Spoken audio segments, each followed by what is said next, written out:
The Council of Zatharen had made countless decisions across their 3,000-year reign over the Andromeda sector, but none would prove as catastrophic as the one they made on the 47th cycle of the Harvest Moon.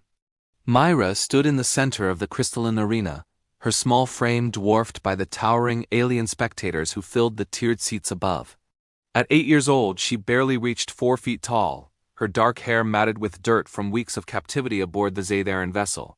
Her brown eyes, however, held no tears. She had learned long ago that crying changed nothing. "Behold!" High Counselor Zextar's voice boomed through the chamber, his 6 arms gesturing dramatically toward the trembling child, the human spawn, weak and fragile. "Today, we demonstrate why Earth's petition to join the Galactic Coalition is futile. Their species is soft, powerless, unworthy." The crowd of various alien species chittered and roared their approval. The Zatharen had been blocking Earth's admission to the Coalition for decades, claiming humanity was too violent, too unpredictable. Yet here they were, about to feed a child to a beast for entertainment. Myra had been taken from a refugee camp on Europa 3 months ago. The Zatharen claimed it was legal, she was an orphan, unclaimed, and therefore fair salvage under some obscure galactic law they'd twisted to suit their purposes. They had paraded her across 12 worlds, showcasing human weakness to anyone who would watch. Today was meant to be the finale. "Release Scalren," Zextar commanded. The gates on the far side of the arena groaned open, and silence fell over the crowd. Scalren emerged like a ghost given form. The albino wolf stood nearly 6 feet tall at the shoulder, his pure white fur seeming to absorb the arena's light. His eyes were the color of fresh blood, and his fangs, each as long as Mira's forearm, dripped with saliva.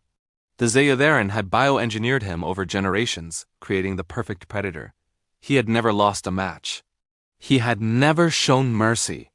43 criminals, dissidents, and volunteers had entered this arena with Scalren. None had left alive. Myra watched the wolf approach, his massive paws silent on the arena floor despite his size. She didn't run. Where would she go? The arena's force fields would stop her long before she reached any exit. Instead, she did something that made the crowd murmur in confusion. She sat down. Cross-legged, hands in her lap, Myra simply sat and waited. Scalren stalked closer, his nose twitching as he scented her. The crowd leaned forward in anticipation of the carnage. Some had placed bets on how quickly it would end. The record was 4 seconds, but something strange happened. Scalren stopped 3 feet away from the girl. His massive head tilted to one side, those blood-red eyes fixed on her face. He took another step forward, and Mira slowly extended her hand, palm up, fingers relaxed. "Hey there, big guy," she whispered, her voice too soft for the crowd to hear.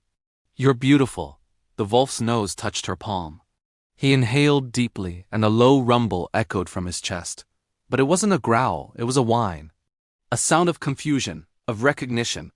Myra's other hand came up slowly, and she touched the wolf's muzzle. "They hurt you too, didn't they?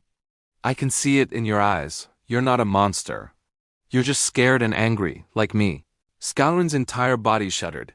For 67 years, he had known only pain, manipulation, and rage. The Zatharen controlled him through neural implants and starvation, forcing him to kill to survive. He was their weapon, their proof of superiority, but this small creature wasn't afraid. She wasn't running or screaming. She was crying, not for herself but for him. A tear rolled down Myra's cheek as she stroked the wolf's face. "It's okay, I understand. Sometimes you have to do bad things to survive." "I don't blame you." Something broke inside Scalren. With a movement too fast for the cameras to catch, the massive wolf spun away from Myra and lunged at the force field barrier. His jaws closed around the generator node the Zatharen thought was hidden. Sparks exploded as he ripped it free, and the barrier flickered and died. Chaos erupted. Scalren bounded toward the council platform, and suddenly the predator became the protector. Zextar barely had time to scream before 600 pounds of bioengineered fury crashed into him. The other council members scrambled for exits that Scalren's rampage had already blocked. Myra stood, understanding flooding through her. She ran not away, but toward the holding cells she'd been kept in. She knew the codes. She'd watched the guards input them 100 times. Within minutes, she had released 17 other prisoners, including 2 other human children. Above them, Scowron systematically dismantled the Zatheran command structure. Not with mindless violence, but with surgical precision. He knew which council members had ordered his creation, which scientists had tortured him, which guards had shocked him daily. His intelligence, suppressed for decades, burned bright and terrible. When the Galactic Coalition's peacekeepers arrived 2 hours later, they found a scene that would change interstellar politics forever. The entire Zatheran Council was neutralized, not killed, but incapacitated. The prisoners were free and organized. And in the center of the arena sat an 8-year-old human girl with an albino wolf's head resting in her lap. "Please don't hurt him," Myra said as the peacekeepers approached. "He saved us. He's good." The lead peacekeeper, a 4-armed Centauran named Kelsha, stared at the impossible scene. She had read the files on Scowron. She knew his kill count. Yet here he was, docile as a puppy beneath the child's gentle hands.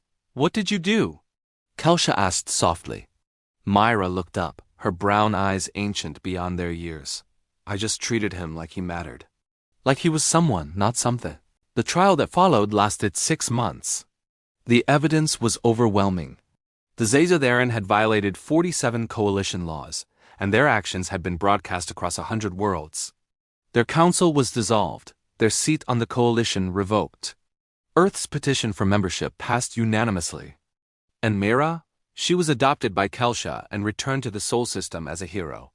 Scowron came with her, the coalition scientists removing his control implants and declaring him a sentient being with full rights. He never left Myra's side. Years later, when Myra became Earth's youngest ambassador to the Galactic Coalition, Scowron still walked beside her, a massive white shadow reminding the galaxy of a simple truth. Humanity's strength had never been in violence or domination. It was in their uncanny ability to see the person inside the monster, to offer compassion where others saw only threat. It was their most dangerous weapon because it turned enemies into family. And the galaxy would never underestimate them again.